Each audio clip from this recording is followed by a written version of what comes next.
Welcome to NerdWallet's Smart Money Podcast, where you send us your money questions and we answer them with the help of our genius nerds. I'm Sean Pyles, and we're joined by NerdWallet Autos writer Shannon Bradley to help us navigate the winding roads of car buying in 2024. The car market has been on a wild ride over the past few years, really since the pandemic began. So what is the car market looking like right now, both for buyers and sellers? Well, I would say wild ride is kind of an understatement.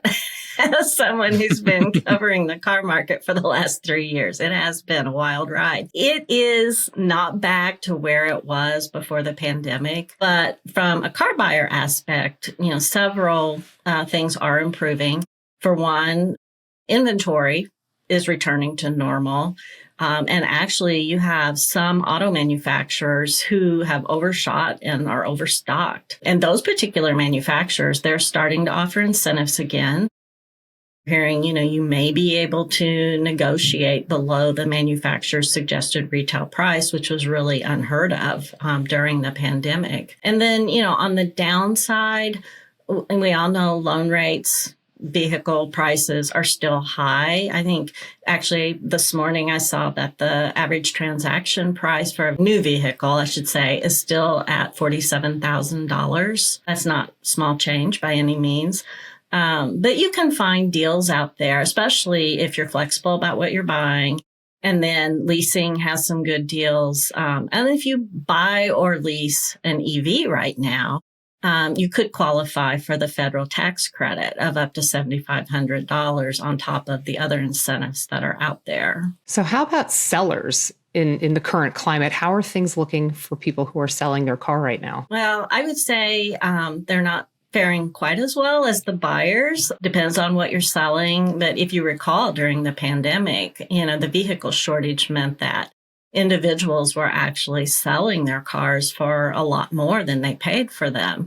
And, with car supplies returning to normal for most manufacturers, selling isn't what it was during the pandemic. You shouldn't anticipate a huge profit like we were seeing in the past several years, but you should expect to receive a fair price. And, you can do that by researching the current market value of your car. So how can people get the most money for their vehicle? Well, I go back to research. Research is key.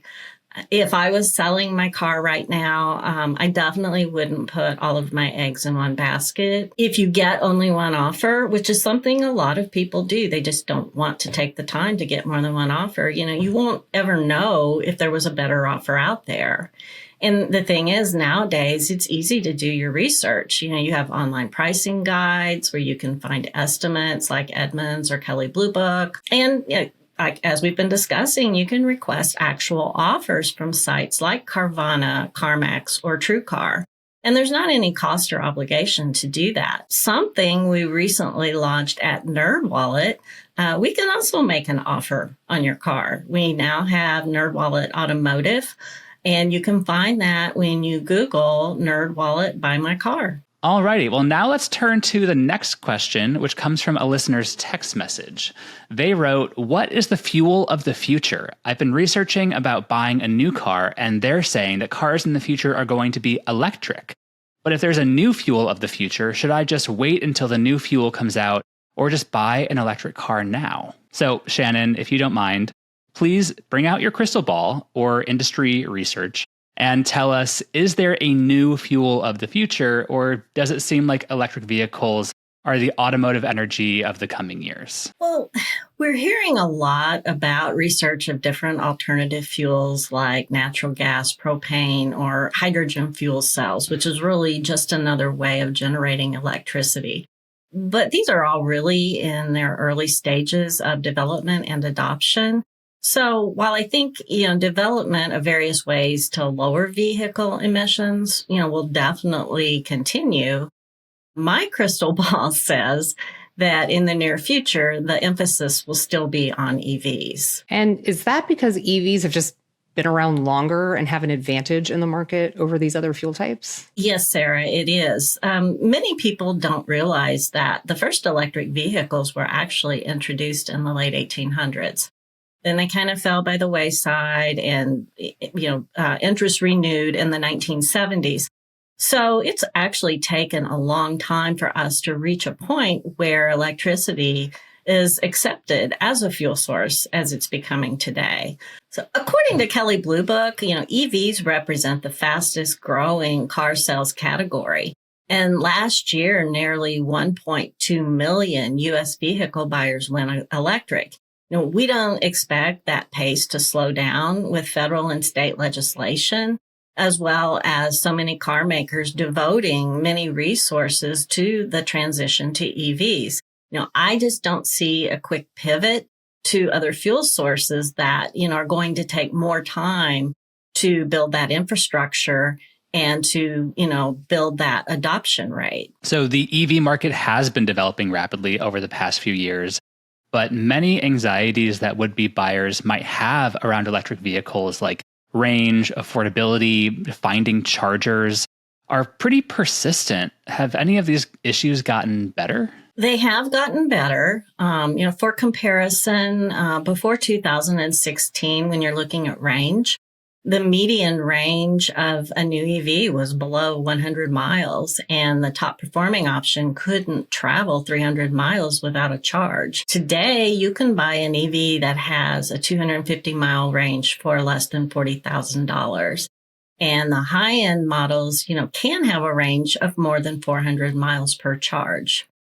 When you're talking about the charging infrastructure, that's improving too. We now have about 60,000 charging stations across the country, and that's more than twice the number that we had 5 years ago. And there are a lot of incentives out there to help with installing home chargers, like, from some auto manufacturers or your local electric company. What about the price of these cars? EVs are generally more expensive than gas-powered cars. Is this changing? That's improving too. I think, the Tesla price drops have driven other car makers to follow suit. And the EV incentives, there are a lot of EV incentives out there to help reduce the cost. As I said earlier, you could qualify for the federal tax credit of up to $7,500. And that can usually be stacked with other incentives from car manufacturers, state and local government, and electric companies.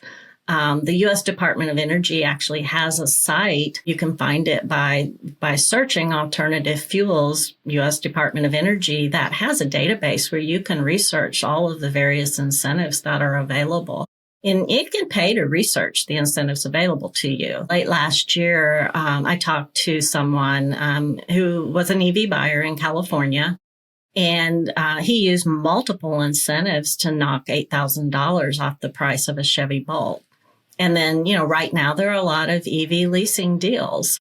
And that's a great option if you're someone who just isn't sure that you want to go ahead and buy an EV right now. Shannon, I have to ask you, as a consumer and also someone who writes about this stuff a lot, how are you thinking about electric vehicles? Like, have you made the jump or are you planning to? I haven't made the leap yet, but it isn't because I don't want one. I'm pretty frugal with my money.